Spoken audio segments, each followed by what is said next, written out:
Welcome to the History Guy Podcast, a podcast dedicated to stories of lesser-known historical events told by Lance Geiger, also known as the History Guy on YouTube. I'm Josh, your host, a writer for the channel and eldest son of the History Guy. We tell all kinds of stories about history, from the modern era to the ancient past, so you never know what we're going to talk about next. One thing you can be sure of, it is history that deserves to be remembered. On today's episode, the History Guy tells two stories about important inventions that have become part of the foundation of modern life. First, he tells the story of celluloid, the material that jump-started the plastic revolution. Then he tells the story of the invention behind nearly all of our modern electronics, transistors. Without further ado, let me introduce the History Guy.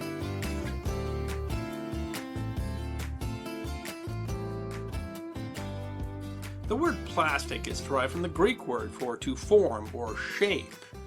And the term really predates the stuff that we call modern plastics. It's been used as early as the 16th century to refer to any compound that was, say, moldable or shapeable. But it is a particularly apt term for modern plastics, which can apparently be shaped into almost anything, and because of that have been shaped into, well, almost everything.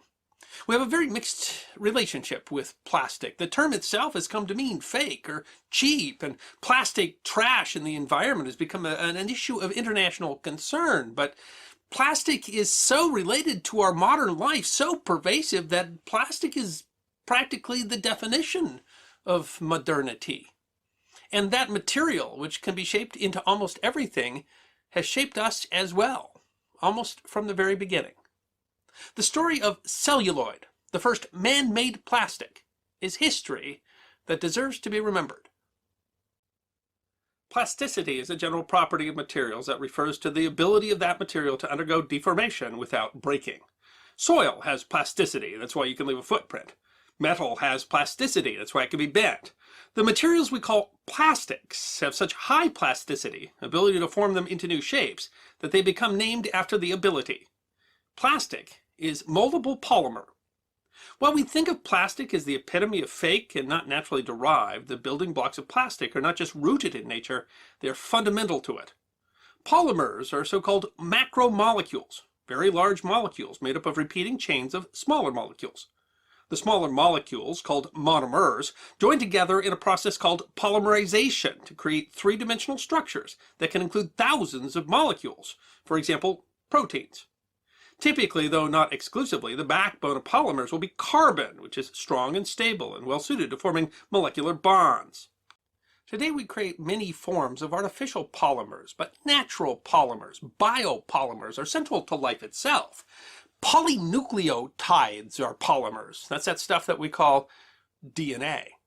These large molecular masses, and by that I mean compared to smaller molecular compounds, but we are still talking about molecules here, exhibit certain characteristics. They tend to be tough, that is, they have an ability to absorb energy by plastically deforming rather than fracturing. They tend to form glass or semi-crystalline structures rather than crystals. They tend towards viscoelasticity, which is that they show characteristics of both viscosity and elasticity, or roughly the ability to deform under pressure and yet return to an original form. To get the idea, natural rubber is a biopolymer, as are natural gums like chicle. So are wool, silk, and resins like amber and shellac. All of these biopolymers exhibit some characteristics of the stuff that we today call plastic. Humans have been using biopolymers in their natural form for a very long time. There's evidence that people have been chewing gum made of tree resin since the Stone Age. Mesoamericans were using natural tree rubber to make balls at least since the 2nd millennium BC. A process for making silk textiles was developed in China in the 4th millennium BC, and wool textiles date back to at least 1500 BC. There's written evidence of the use of shellac, a natural resin secreted by a bug that can be dissolved into liquid, reshaped and hardened again, in the 1st millennium BC. The most abundant biopolymer on Earth is cellulose, which is the stuff that forms the cell walls in plants. Cellulose is what allows wood to be strong. It's what allows paper, which is mostly made out of cellulose, to be flexible. It's what allows wool to be spun into textiles. Wood is about 40 to 50% cellulose, but the purest natural form of cellulose is cotton, which is 90% cellulose. Cellulose was also the foundation of the first man-made plastic. In the 1830s, it had been discovered that cellulose could be nitrated, that is, have a chemical nitro group introduced into the compound. This was generally done by mixing cellulose with nitric acid. The resulting compound, nitrocellulose, was highly combustible. Its first use was as an explosive, commonly called gun cotton. Gun cotton can be very volatile, and the first attempts to manufacture it were abandoned because the factories tended to, well, blow up.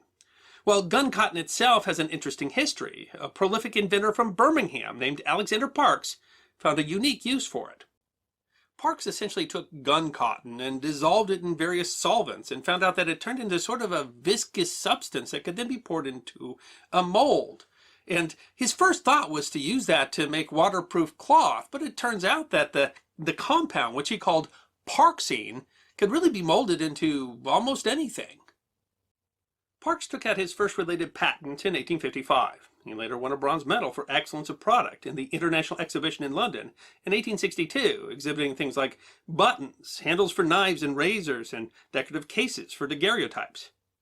Parksine is generally recognized as the first man-made plastic. But parksine didn't quite change the world. Parks tried to commercialize his product and formed a company in 1866. But the problem was that Parks wanted to keep the price very low. That was the idea. Parksine could be used as a substitute for all manner of natural materials, but its advantage was that it would be cheap to produce. But in trying to keep it cheap, he used substandard materials, was not able to manufacture items of the same quality produced for the Crystal Palace exposition. Parksine turned out to be prone to cracking and highly flammable. His company folded in 1868. What took Parks' invention to the next step was a shortage. The game of billiards likely derived from various lawn sports, and French King Louis XI had the first known indoor billiard table made in the 15th century. The sport became popular among the wealthy, and into the 18th century it had become more common in places like Paris cafes.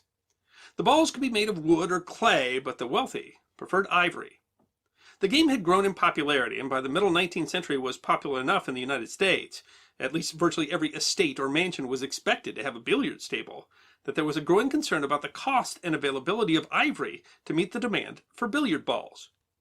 A New York Times article in 1867 worried that 3,500 pachyderms had been sold from the island of Ceylon in just 3 years to make billiard balls. The paper worried that the supply of animals might eventually be used up. The first great billiard star in the United States was Michael Phelan. Known as the most scientific and expert player in the nation, Phelan worked to standardize the U.S. billiards table, became involved in manufacturing billiard supplies. In 1863, Phelan's company, Phelan and Collender, offered a substantive prize of $10,000 for the first person who could develop an adequate substitute for ivory in the making of billiard balls. The prize was never apparently awarded, but it inspired an American inventor named John Wesley Hyatt. In brief, after experimenting, Hyatt figured out that using the chemical camphor, a turpentine chemical derived from an evergreen tree, as a solvent caused a plasticizing effect on parksine. By removing volatile substances from the parksine mixture, he removed the shrinking and warping caused by having to dry those solvents out. While Park had used camphor, he apparently saw it as just another solvent and did not realize its potential. Hyatt called his compound celluloid. The great advantage of celluloid was that it was the first true thermoplastic. By making parksine less volatile, Hyatt created a compound that could be heated and shaped. Patented in 1869, celluloid could be produced cheaply to make a wide range of things. In fact, almost anything, including, of course, billiard balls. Hyatt created the Albany Billiard Ball Company, and his celluloid composite balls dominated the industry until the 1960s, although there is no evidence that he ever collected on Phelan's prize. In 1870, Hyatt formed the Albany Dental Plate Company, which creates not just dentures made out of celluloid, but also piano keys. The Dental Plate Company became the Celluloid Manufacturing Company in 1872. Hyatt developed more processes and products. Because celluloid could be easily dyed and colored, it could be used as an alternative for a number of products that could be only derived from nature, thus limiting their mass availability. Things like tortoiseshell, marble, mother of pearl, coral, lapis lazuli, and even wood textures and grains could be reproduced in celluloid. It could so replicate the look of ivory that it was often marketed under the name French ivory.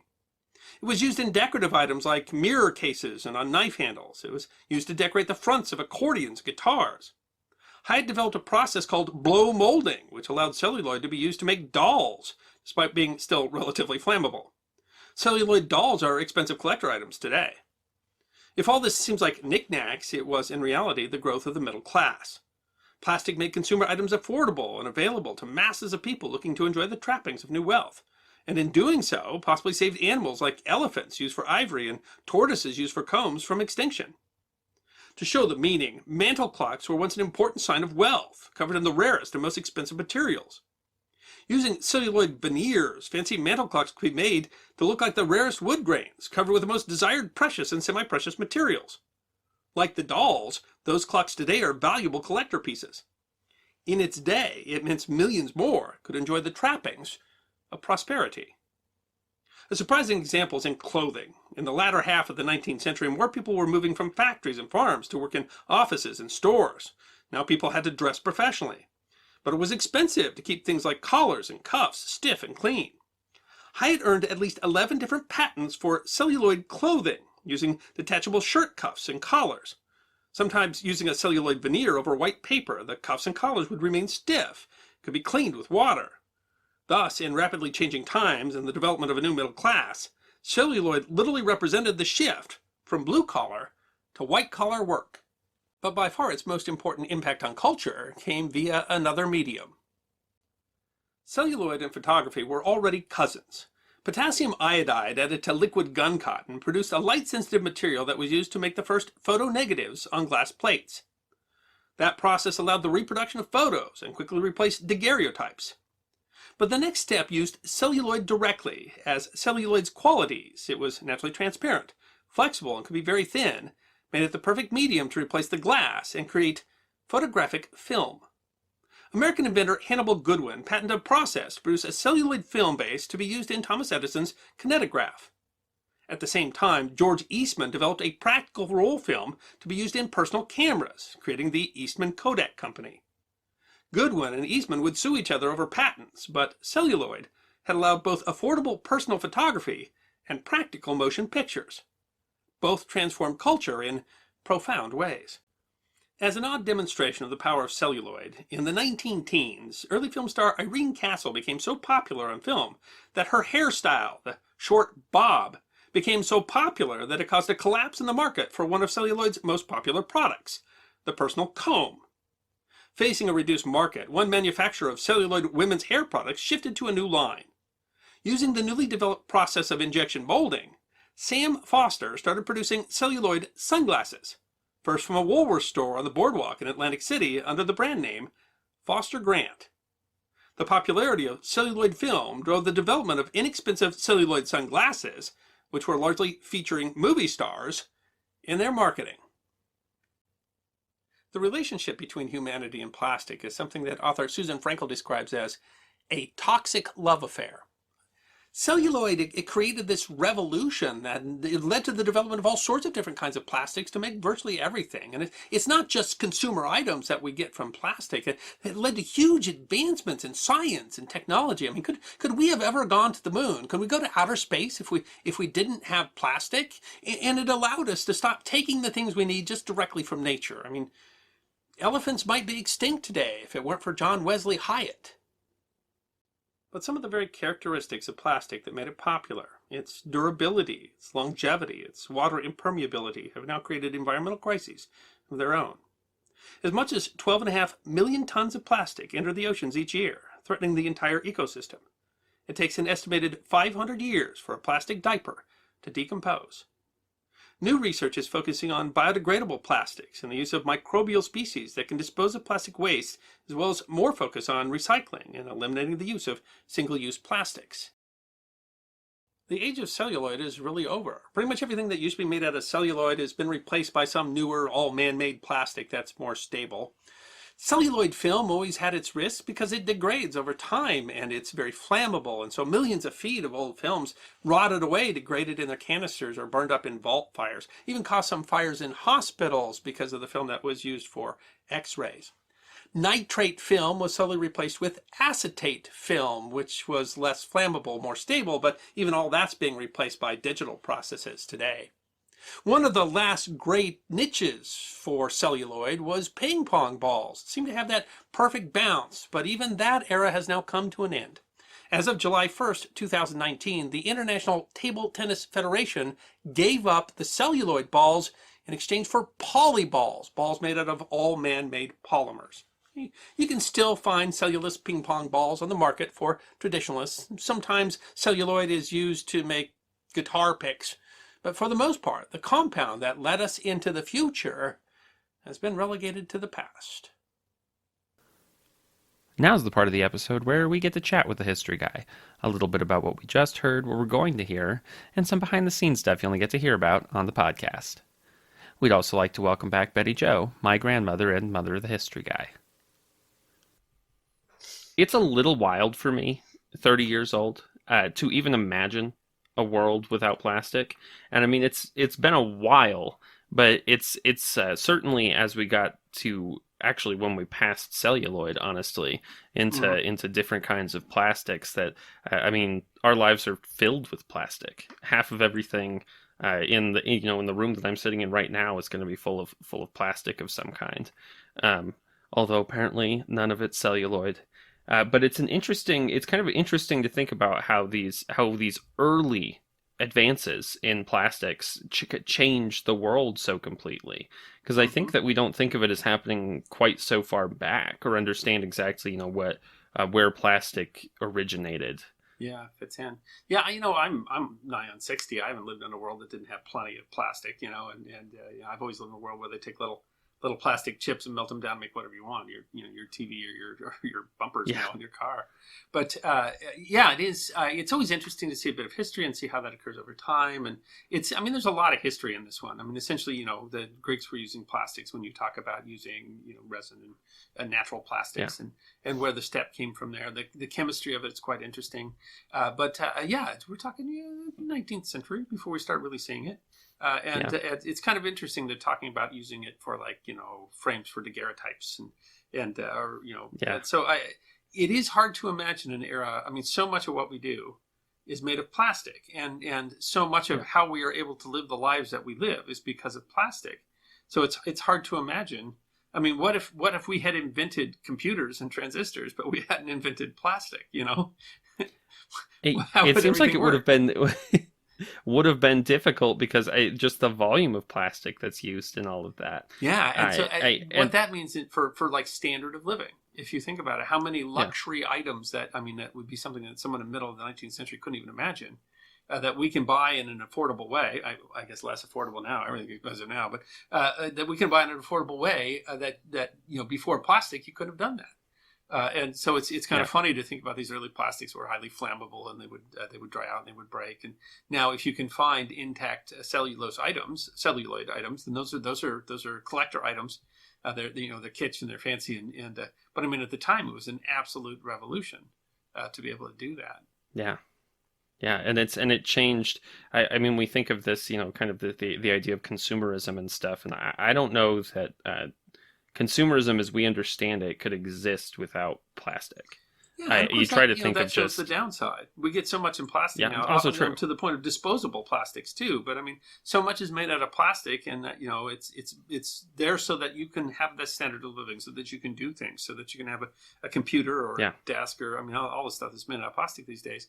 But on the other hand, all that cycles back into a landfill, and it doesn't ever go away.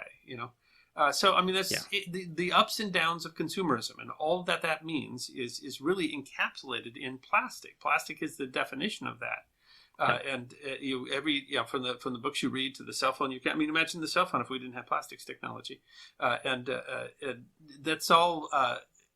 Everything that makes us live in the comfort that we do, also has some cost in the back end too. And it also has this amazing history behind it, and that we don't think much about. So that when you say something's plastic, it's like, it's fake, it's cheap, it's whatever. And you realize actually, the world's built on plastic now.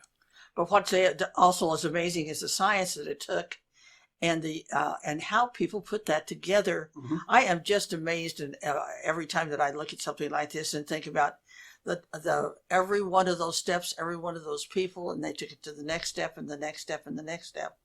And things that we take so for granted, actually were major minds in those days, and sacrifice that those scientists made, and how to figure out how this was all put together. Yeah, but because as we developed, they didn't build a space shuttle. The first idea was like a comb, or a mirror. Yeah. But that was so, how big a deal that was to think of. I mean, that was a high tech, because before those were made out of real materials, and so they were much more expensive. Well, I mean, and billiard balls, which is a big part of the story, right? I mean, would we still have elephants today? We either would have to have given up on pool or on pachyderms if we hadn't come up with cellulose. And so it's a really celluloid, and that's a really cool and interesting story. And, and the other part of that story is the fact that in the olden days, pool was considered a very elite thing, and only the rich people could do it because they used the ivory balls and everything, and how that entire concept has changed to the fact that a pool hall these days is not considered. The pool hall is dirty and seedy, and they. You would think of those as somewhat lower class. Trouble with that capital T, and that rhymes with P, and that stands for pool. Yeah, that is an interesting part of the story, and just to understand how much your life has been transformed by this stuff and what you mean. So it's not just the science of the technology, which is really, really quite fascinating, and how people saw that and how people used it, and how they decided to leverage that. I mean, I couldn't have imagined when they're inventing that was going to be the case for a computer, or that. Oh no! Or significant part of airplanes that were built out of plastics. But they did see, that you could make a clock that looks as nice as an expensive clock, so that someone could have that clock on their mantle and say, that reminds me of being a Vanderbilt. And that's such an really interesting piece. Is that this? I was trying to think back to. Plastic is so ubiquitous today, and so much I mean, the whole idea of these cheap plastic stuff. Even though we use it in everything, there's also just still this whole idea of it's cheap, it's crappy, it's not a good material to make stuff with. And I try to think, if you were one of the people who was first seeing these celluloid products, what it would have been like to see that as a new technology, and instead of this. Crazy. Well, I mean, absolutely wild. wild. Plastic water bottles and plastic bags and plastic straws, the things that we're talking about as environmental destruction today. But I mean, think how much those have transformed. What was your lunch like before the sandwich bag? Oh my gosh, yeah. When you were how much stuff went bad in the refrigerator before plastics? Because we couldn't contain it, we couldn't. It's amazing. It is, and sure. I mean, it's definitely something that you look at as kind of a double-edged. Because there are so many things that it has improved, but it also makes me think. They talk about when cars were invented, is that they thought of this idea as, it's going to get rid of all the horse poop. That's great. That's horse poop was a huge problem. Yeah, cars were seen as a big boon for the environment, because previous to that, they introduced all these new problems, and I feel like the plastic pumping it into the air was seen as being so much cleaner. Than dropping it on the ground where we had to shovel it up. And now when you think about it, I mean, horse poop you could at least use on your field, right? Right. The horse poop was biodegradable, more or less. So I mean, now, this was seen as a huge. I don't know if they were thinking about landfills or anything at all when they were inventing celluloid. No. But there was it was solving problems. Or a celluloid a teddy bear with a celluloid nose. Those are so kitsch now. That's so classic that those will run up for hundreds of dollars because of the type of plastic that's in the toy. Well, if you look at anything on eBay, there's an awful lot of collector stuff that's made out of plastic that sells for quite a bit these days, which is think about that plastic made out of. As a matter of fact, the cheapest, oldest plastic that's probably going to be brittle and coming apart. And we're talking about it like that's that is now rare and cool and deco and whatever you want to say about it. Yeah. And just think, I wonder, we ought to look it up and see just what it would cost to buy a total set of pool balls that were made out of ivory. Made of ivory, yeah. I bet those are not that common. I'm sure you can't make a new set. That would be illegal. But I mean, I don't know. An old set would be I don't know if you find an antique set of ivory pool balls. I'd never really thought about what a pool ball was made of before. When you look at this episode and it was made of ivory, and you're like, oh, that seems that seems so pretty fancy to make a pool ball. Well, when you hear how many elephants they were taking out of what is it, Tanzania or whatever, to do that, it's incredible. So I mean, plastic saved the elephant. Yeah, which is a wild. And there's numerous ways that plastic save the environment, because there's so many of the tools that we use for cleaning the environment are made out of plastic. But there's numerous ways that plastic pollutes the environment. I mean, I guess this is kind of a model on modern technology. I mean, would we rather be living in caves? I mean, that's the question, right? I mean, it's really hard to imagine, and even it's hard to imagine, with the technology we have today, and the ways we are trying to change, what kinds of plastics we use and stuff like that. It's hard for us to imagine a world where we don't use plastic. And, in 10 or 20 or 100 years, there might be some version of the history guy. I don't think I'll be around 100, but there might be someone talking about the new thing, transparent aluminum or whatever it is that we come up with, and how that was developed and how much it changed their lives and how we can't imagine living without it. And how it saved the world I think from everybody here grew up in the plastic world. Nobody goes... it's changed somewhat, how plastic is used and how much plastic is used and stuff. But I don't think there's anyone alive today, unless you're, even in the third world. I mean, cheap plastic stuff is all over the place. And there's really no place on Earth that isn't touched by this. Yeah, they pour a bunch of little beads in, they melt it, they stamp it. Some of it's recyclable and some of it just goes into landfills. But it's hard to imagine a world without it. And this is. I mean, it reminds me very much of the old PBS show Connections. The film changed hairstyles meant combs had less sale, and so Foster Grant invented plastic sunglasses. That's all just those are great chunks of the story. That is quite a story too. A pair of sunglasses isn't plastic. I don't know if you can find a pair of non-plastic sunglasses. About life without sunglasses. I think that sometimes you find ones that have got they have metal in them, but they're all using some kind of plastic, right? Yeah, that's that's the world we live in, and everything. I mean, our cars are, these days, anything, even like when you have like a cheap bookshelf from Walmart or something like that, the cover on top of it that's making it look like fake wood has probably got some kind of plastic in it. It's probably plastic, vinyl, some sort of plastic. Yeah. And it all started, when you went back to talk about the biopolymers, you see that even before we had, these man-made plastics, the kind of the stuff that makes biopolymers useful is the same stuff that makes plastics useful. And I think that's really an interesting way to look at it, that it wasn't like, we just came up with plastics for no reason. We had stuff that we were using, and this was an improvement on it. But it also touches everything when you go from... When you use the basic strength, the same reason that a tree can be so tall and flexible enough that it doesn't just shatter, and the same reason that wool can be woven into cloth. Those are the same chemical things that allow us to do so very much with plastic, and that's interesting too. I mean, the research on these, I go back and watch. I'm like, wow, how did I do all that? Because on these these episodes, there'll be an author. It'll be either you or I'll be the author, and that person did. We don't have a research staff, but we went and did all that. And no, I'm not an expert on plastics. At some point in my day, I went and learned all that and turned that into an episode. And it's amazing what you learn, doing these episodes. And they're, it was fun to rewatch it because I was like, wow, it's been a while. How did I learn all that? You give it a few years and you kind of forget all the stuff. You've done so many other videos. Because I feel the same way. Sometimes I watch an old episode and I'm like, wow, someone worked hard on this. I also always appreciate, we'll have people who are experts in the field that will comment, and I mean, our stuff tends to be, ours is not supposed to be like a college class on plastics or anything like that, but the people who do know about it and think that we've done a good job of turning it into a video that's only 15 minutes long and covering the topic. And I'm really proud when people have say that we've done that, because it's a lot of work to get that done, and then to get it done in a way that isn't just cutting away too much and it ends up being not a good history, which I think is what we try to focus on, is making that a good story beyond everything else. It's as much fun. I mean, really, a kind of point to make is it's much fun for us writing these as it is for people watching them. And even having written them, we can go back and watch them and still enjoy. And this is just really a fun episode. And then you just sit down where you're sitting and just look around and see how much is made out of plastic. Well, and sometimes it's all right to Lance, as he was watching it, these and so forth, was so amazed. I own and write for a magazine. And I can go back and look at 15 years ago, I wrote something and I'm going, geez, somebody really knew how to write. And so that's okay. It's all right to pat ourselves on the back, too.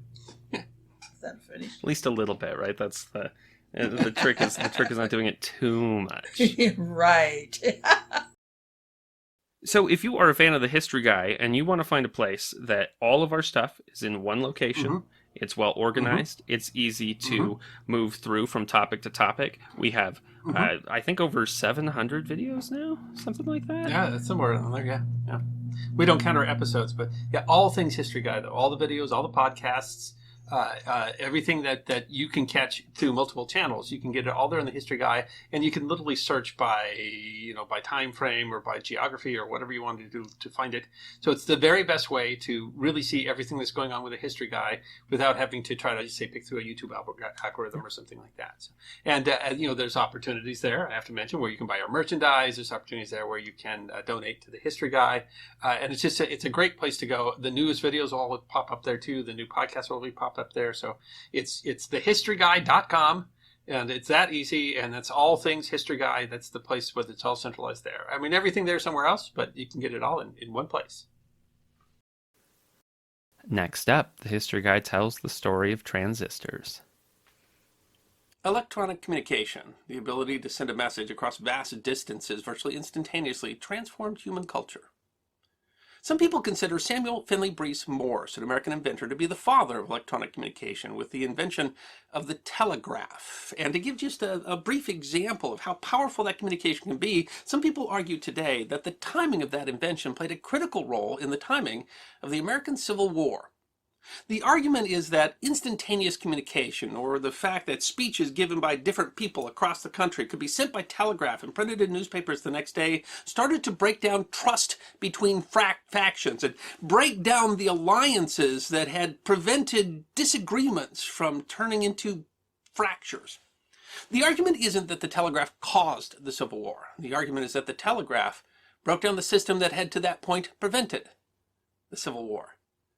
And if that were the case, it would have been profoundly disappointing to Samuel Morse, who considered himself very much opposed to factionalism. He called himself an American who knew neither north nor south, nor east nor west, but considered everyone in the United States to be a fellow countryman.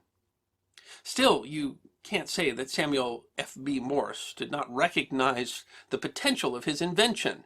As he said in one of the very first telegraphs ever sent, on May 24th, 1844, "What hath God wrought?" Electronic communication today, the technological descendants of Morse's telegraph, rule the world more than ever before.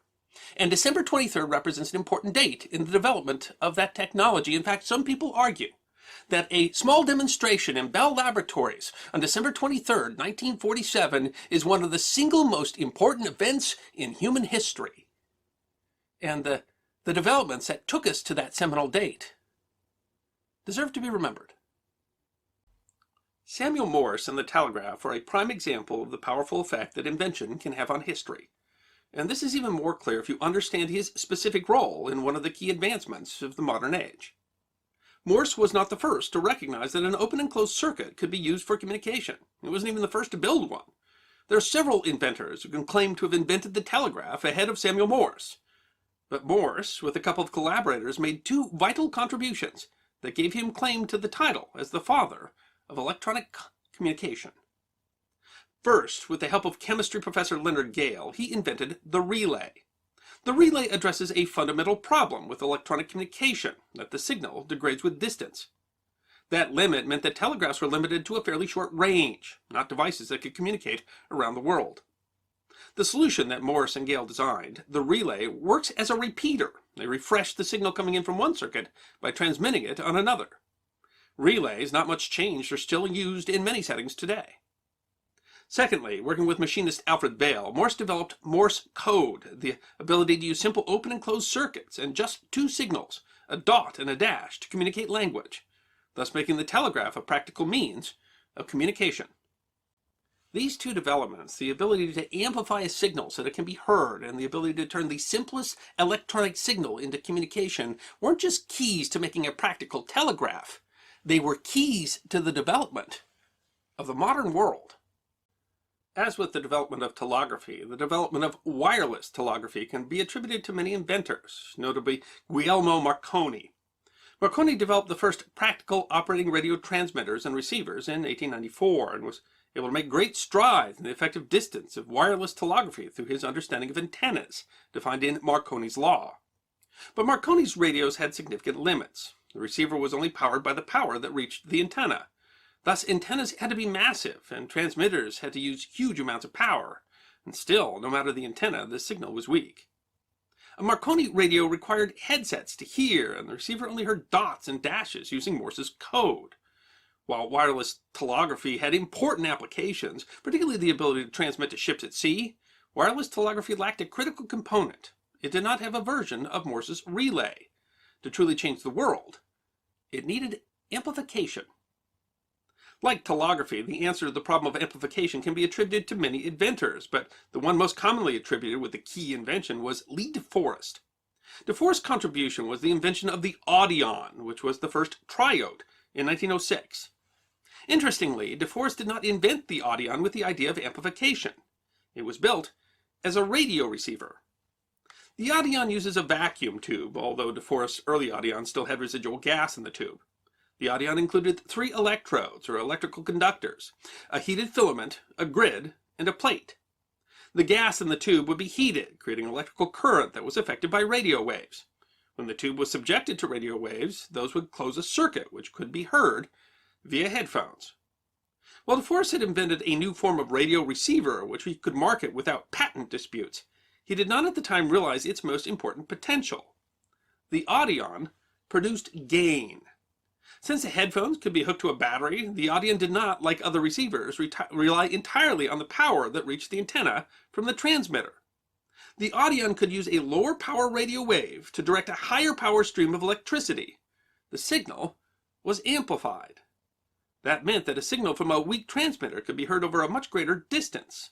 While it took time before researchers really understood the amplifying effect of the audion tube, its impact was enormous. In brief, the heated filament creates electrons through a process called thermionic emission. The electrons move freely through the near vacuum of the tube, and this creates a current between the cathode, which creates the stream of electrons, and the metal plate, the positively charged anode that attracts the electrons. The third electrode is a low-power varying signal that acts like a gate across the stream. If it's negatively charged, it repels some electrons. Positively charged, it attracts them. So the low-power charge controls the more powerful stream of electrons in exact proportion. This means a small signal could be made much louder. The tubes could amplify both a transmitter and a receiver, and meant that radio waves were no longer limited entirely by how much power reached an antenna, and could amplify signal beyond dots and dashes. De Forest's invention of the audion tube initiated the field of electronics, the physics, engineering, technology, and application that deals with the emission, flow, and control of electrons in both vacuums and matter. The eventual applications far exceeded that recognized by de Forest at the time. Triodes could serve as a repeater amplifier for telephones, much like Morse's repeater, but transmitting the full range of voice, making long-distance telephony possible. Previously, telephones were limited in range to about 800 miles. The triode allowed radio to broadcast full sound, not just dots and dashes, and loudly enough that it could be heard without headphones, allowing a radio that a family could sit around and hear. Radio went from a simple message system to a medium of mass communication. After Atlantic Telephone and Telegraph purchased de Forest patents in 1913, the tubes were developed to create public address systems, sound recording systems, and then synchronized sound systems for motion pictures, allowing talkies. These systems massively impacted culture and history. They allowed a truly mass medium that, unlike print, did not require literacy, was free from physical boundaries of delivery. A person can now receive mass media content while doing other work. Music and entertainment were transformed, and entire genres of music owe their existence to the radio that was allowed by amplifying tubes. People became more involved in news and events of the day, developed more meaningful relationships with their political leaders, whose voices and faces now became familiar. In many ways, the most powerful leaders of the 20th century, people like Franklin Roosevelt, Winston Churchill, and of course Adolf Hitler, were creatures of the era of electronic amplification.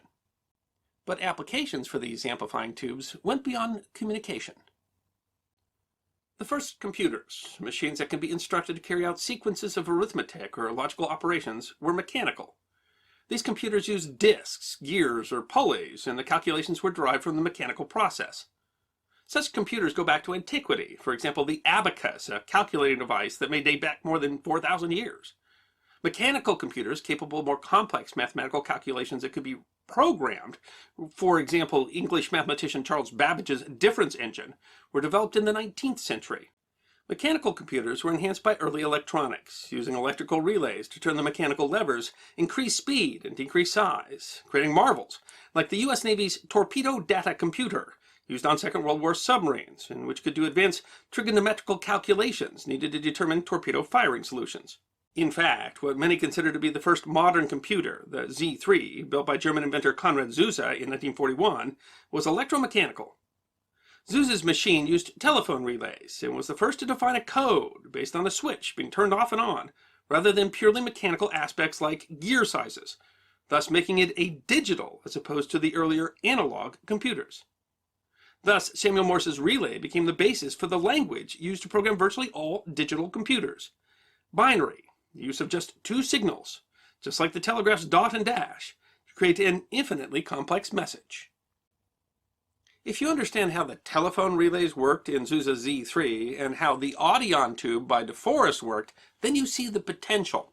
A triode essentially is a device where one electrode sends a message to two other electrodes, which allows you to send a binary message without the need for the mechanical switch, electronically, at the speed of light. The first computer which used vacuum tubes for the logic circuitry was invented at Iowa State University in 1939, but it had limited purpose and was built not to be programmable but to solve a set of linear equations. Another early example of so-called first generation or vacuum tube computers was the Colossus machines, built between 1943 and 1945 and used by British intelligence to do the mathematical calculations that allowed code breakers to parse through the huge number of potential settings on a German Enigma code machine. There were eventually 10 Colossus machines, with the earliest using some 1,500 vacuum tubes. Machines and their essential role in breaking the German code materially affected the outcome of the Second World War. Further developments included the US-built Electronic Numerical Integrator and Computer, or ENIAC, capable of solving a large class of numerical programs through programming. Completed in 1945, ENIAC used some 20,000 vacuum tubes, was 1,000 times faster than electromechanical computers.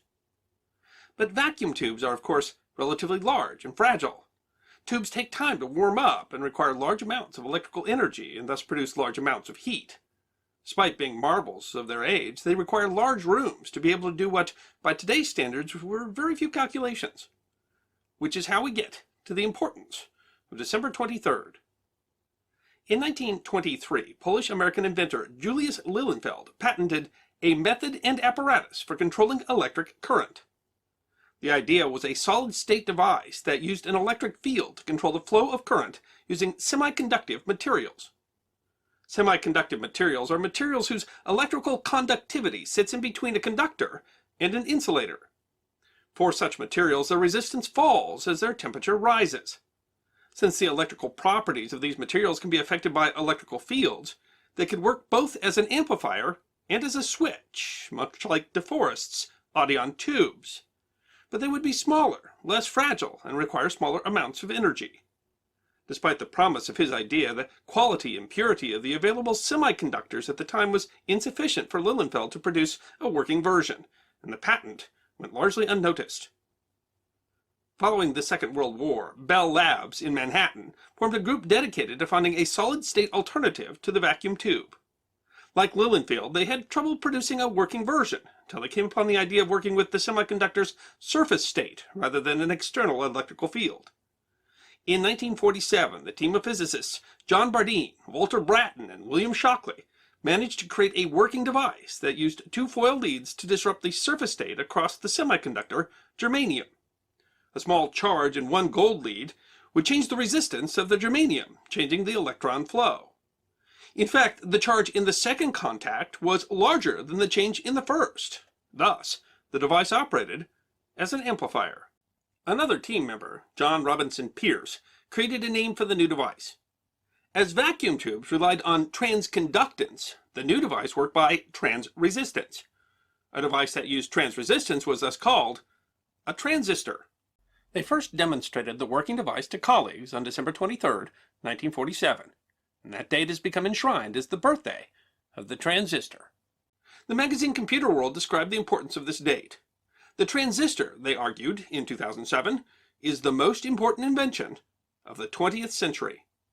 Civil engineer Trevor English was more direct, calling the transistor the world's most important thing.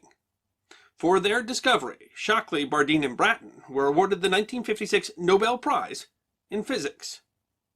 It's not just the nature of transistors, amplifiers that make things like radios, televisions, and cell phones small enough to hold, and switches that allow far more processes in far less space with far less energy than the vacuum tubes that preceded them. It is also how quickly the technology has been able to advance. After several developments, Bell Labs engineers Muhammad Atla and Dewan Kong developed the metal oxide semiconductor field effect transistor, otherwise known as the MOS or MOSFET. The device was the first truly scalable transistor. It could be easily manufactured, placed in an integrated circuit, essentially many tiny transistors stamped onto a single sheet of semiconductive material. The MOSFET is included in virtually all modern electronics. Billions are manufactured every day. An estimated 13 sextillion were manufactured between 1960 and 2018. It is the single most frequently manufactured device in human history. The evolution of transistor technology has been astounding. In 1965, Gordon Moore, a founder of Intel, noted that the number of transistors per square inch on an integrated circuit doubled every year since their invention. He predicted the trend would continue, and it has. To this day, the astounding trend is now called Moore's Law. How do you encapsulate the importance of a technology that has transformed nearly every field of human industry? How do you account for the lives saved by the medical advances that it's allowed, the lives enriched by the increased availability and reliability of transportation that it caused, the impact on science and technology of the huge ability to aggregate and access information, the virtual shrinking of the world through electronic communication? How do you quantify the importance of a technology that allowed us to go to the moon with a guidance computer that had only some 32,000 bits of RAM, 1/1,000,000th of what is on a modern cell phone?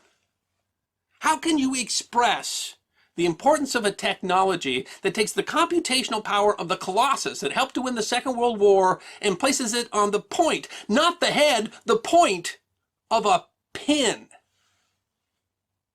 And like Morse's telegraph, will all that bring us together?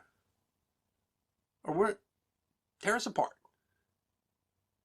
How do you talk about the importance of the technology whose anniversary we celebrate on December 23rd? I don't have the words for it. I can only echo those of Samuel Morse. What hath God wrought?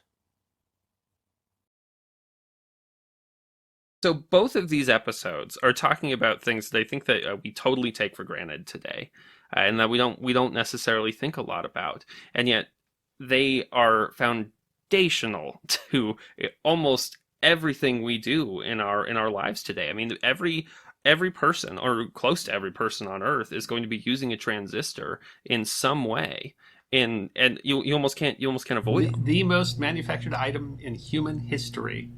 Yeah, absolutely. And so in this one, I mean, I grew up in a plastic age. I mean, certainly we've modified plastics in the time since I've been there. But I mean, my first TV was plastic, I'm sure. But I came from an era when there were computers around, but there weren't personal computers. Yeah. And when, I mean, the streetlights weren't computerized, and now everything has a computer in it. I mean, your car keys have more computing power in them than they had to get to the moon with the Apollo mission. So it's just hard to imagine how very much this transformed the world. And yeah. So the early history of it, and it's interesting because this kind of goes all the way back to early and you can't really understand transistors without understanding opening and closing circuits, which is the Samuel Morse and the telegraph and all that. But I mean, the early history of that says how long it took for us to get here is really fascinating. And when you had early people, and Morse wasn't the only one, but when you had these early people saying, hey, if we can just open and close a circuit over distance, we can communicate. I mean, do you suppose that they had any idea that we would still be using a same binary code to do all the fantastic things that we do today? Billions of calculations per second, and the amazing stuff, and and that Moore's law continues today. So I mean, it really is an exciting. If you can't tell when you get to the end, I was excited about this episode. I was excited about how much this transformed, and you can tell that as I get excited at the end of the episode. So Yeah, it is. It's I mean, wild. you have to think. I mean, if you think, I mean, it would be easy to think and say, computers haven't changed my life that much. And then you go back and think about it. Oh, yeah, they have. They have. Yeah. And how much it is, safer you're you right, can how travel, interesting. how much more you can communicate, how much easier it is to access information. And, with its downsides too. I mean, the transistor is also the reason that we're all distracted by our cell phones, and something making our brains rotted because we're listening to like the history guy, right? hopefully there's worse stuff out there to listen to than the history guy. There's so much more you could be watching on TikTok that would rot your brain so much more than the discussion with the history guy. But it is, I mean, it's amazing how, when you start with the telegraph, and we're able to see how that still remains a foundational piece of the technology that we're using. Gosh, that we're using to record this right now. Closing circuits and using a relay to get gain and to repeat it and stuff like that. That fundamental idea. I mean, a computer actually talks more or less in Morse code, in dot and dash. That's what binary code is, and it's absolutely extraordinary to think if you can just get to a state of on and off. So they talk about computers that might use quantum states or whatever, and so instead of just on and off, you can have all these writing code for that. It's got to be interesting whenever we get there. But I mean, still, the fundamental thing that we're doing, and that's part of the point of this episode, because to talk about the invention of the transistor, you don't have to go back to the telegraph. No. But I mean, the idea that original idea from Morse, what hath God wrought, which had to be as amazing at the time to them as stuff that we're doing today is to us. That original idea of just using electronics to do a dot and a dash to open and close a circuit is the same thing that we're using today. We're just using it so much faster and farther. Yeah. And I think that this episode ought to be a requirement for an awful lot of people. But you really need a blackboard and I'll have to admit that I really was at the beginning of the computer age, the computer themselves. First one I ever saw was in 1974.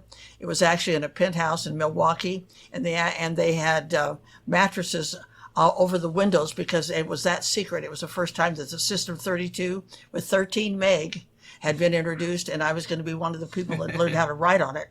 And so eventually I went on to, in my years, I owned patents on a couple of computer programs where you actually were running them to check the health of animals in a feed yard. And so I've watched a lot of it, but seriously, this thing is complicated. And there again, you have to be so amazed at the scientists, and that one person would take this or one company would take this, and they put together what sits in my cell phone that's laying here today. Yeah, it is. I mean, it's an extraordinary story of building.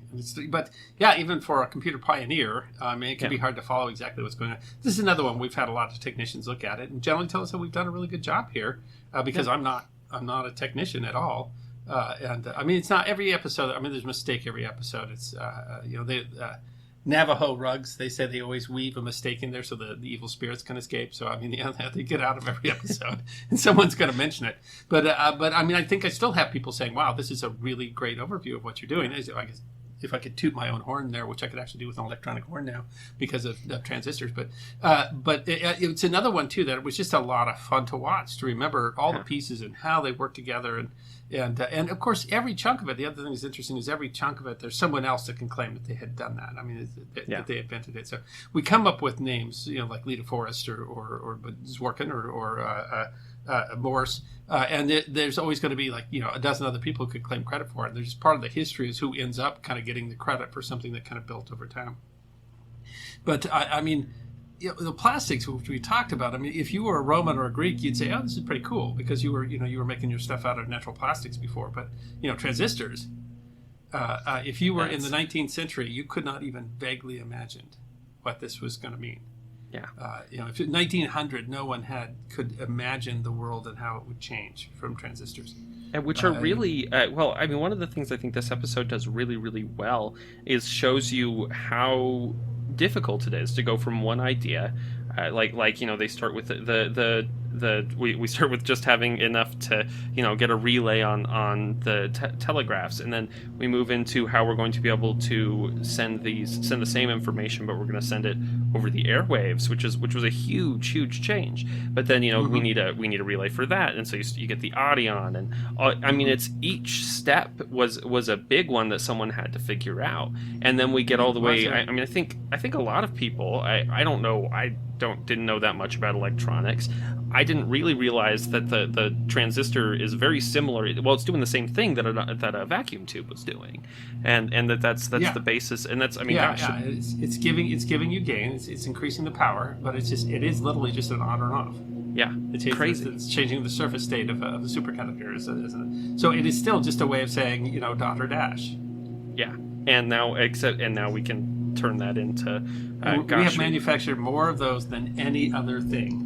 That is an amazing thing to think about. Is that's how many of those, and that literally, in things we use every day, like our cell phones or our computers or, our cars. There are, I don't even know how many of those. A lot of transistors inside, inside my car every day, and inside what I use to open the garage door, since most of that's not mechanical. There's some mechanical parts to it, but there's plenty of electronics in there. Yeah. And it's amazing. It's amazing how much is in there, yeah, so that it can talk across that. And we took that all the way up too, because we recently did an episode with NASA on the NASA supercomputers. Which tells you what amazing the stuff can do. I mean, man, standing there watching them give a real-time model of the wind that's blowing under a helicopter plane. Man, that's a pretty complex looking thing. Or all the tides in the world at once from all these sensors in the tide. But also to understand that those NASA supercomputers, there's nothing super about them. They just have the same processor that's in your laptop. They just have a buttload of them. Yeah, right. Which is a whole bunch of those tied together. Yeah. And, that's when you look at the history of them, you start seeing that it was going from they have this many processors, 4 or 8, and then suddenly they'll have 17,000. Yeah. There's tens of thousands of the things all strapped together, all cabled together. It's really something to see. Yeah, and that it continues, and Moore's law continues to be true. That we are still doubling every year the number of processors that can go on a single chip. Wild. And that's we've been able to. That's how we've been able to do so many more and new things. And you wonder, what that will look like 50 years from now. And there's all kinds of sci-fi, and they're talking about what we'll be able to do with it. And I don't know. I think people even 50 years ago would be surprised to the directions we went. Less than that. If you went to someone in 2000 and tried to explain a smartphone to them, they probably would have been stunned. I mean, that's fair, because you've got a TV, even the a video computers, camera, a telephone, and a computer that can search the web, which they wouldn't even understood at the point. I mean, if you showed a smartphone to a person in 2000, they would probably think that thing had come from Mars, right? And they would think that it was hundreds of years away. So part of the exciting thing about this, part of the exciting thing of the story is that we are still all this time later saying, what hath God wrought? What does this really mean to us? Is that that in your lifetime, or in our granddaughter Violet's lifetime, they're going to have something else that is just as transformatory that we can't even. We're not even thinking about it today. Well, I always wonder about the impacts. Yeah. Always talked about my grandmother went in a wagon to Colorado with her first child, and she also flew to Europe in a jet plane. And I always thought the span of her life was so exceptional. And now that I look at mine after 84 years, I realize that the span in mine is also that exceptional. It just, I didn't have to get on a wagon to go do it. Didn't have to get on a wagon to do it. Yeah. Right. But what you were doing in 1960 it's a world of difference now. Yeah. How much different, and how much more powerful and incredible things are. I mean, I remember when we had computers where you would choose how many colors the monitor was displaying, and you could choose 256 or something like that was the number of colors. And that was the high end, yeah. Yeah, and now it's millions and millions.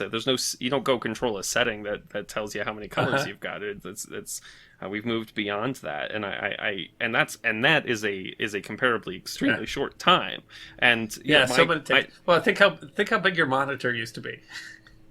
Yeah, And gosh, right? And And how now heavy. they're all flat, and that's been a huge change, and that's all been how we figured out. And these were completely, Which we do talk about in the episode on television too, about how Yeah. that occurred. But I mean, it's just and there's more computer processing in the thing that opens and closes your garage.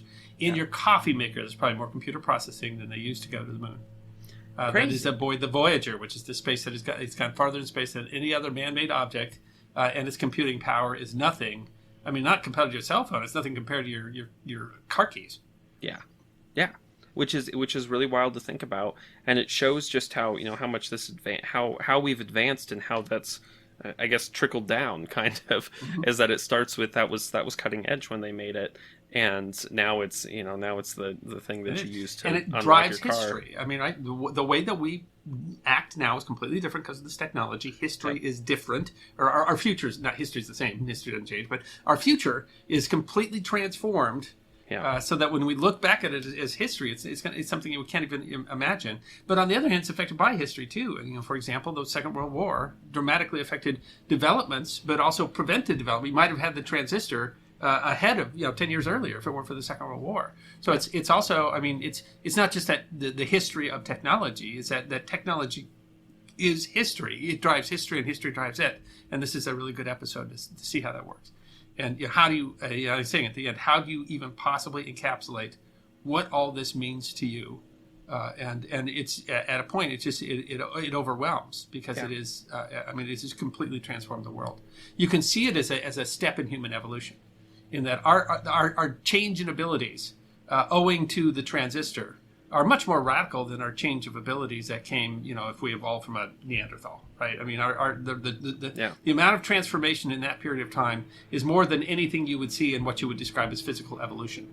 And so we're almost a different species because of it.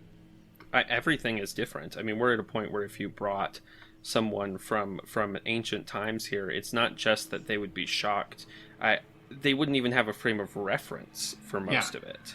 And there's a lot of things we have that they might be, cool, indoor running water, wow, it's right. warm, how'd that happen? But if you showed them a computer, I mean, how would Henry VIII comprehend a computer? And explaining how it works on a technical level, there's just nothing, right? Even if you had Galileo or Newton or Leonardo and you put them in a room with a computer, I mean, how would they comprehend it? It's practically magic, and that's any sufficiently advanced technology is indistinguishable from magic, and that's we've gotten there, and we'll continue to improve. Mm-hmm. I mean, gosh, we've done so much more, and we will do so much more, and it's incredible to think about. And of course, there's always negatives to that too, but I don't that we don't use this to build a bomb and kill everybody.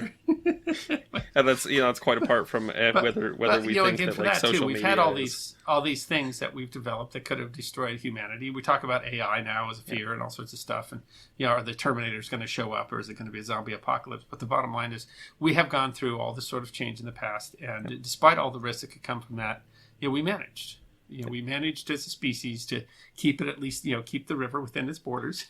even when we've advanced maybe a little too fast, faster than we can can deal with all of the issues that we're going to face. That's the old joke. Now you have a device in your hand that essentially has access to the sum of human knowledge, and we mostly use it to watch videos of cats.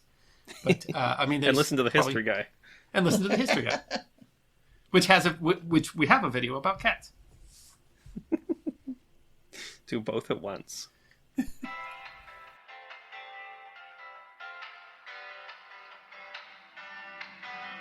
Thank you for listening to this episode of the History Guy podcast. We hope you enjoyed this episode of Forgotten History, and if you did, you can find more on our website, thehistoryguy.com. We release podcasts every 2 weeks, so stick around if you want to hear more podcasts of Forgotten History. You can also find us on Facebook, YouTube, Instagram, Twitter, and Patreon. You can even get a personalized message from the History Guy himself on Cameo.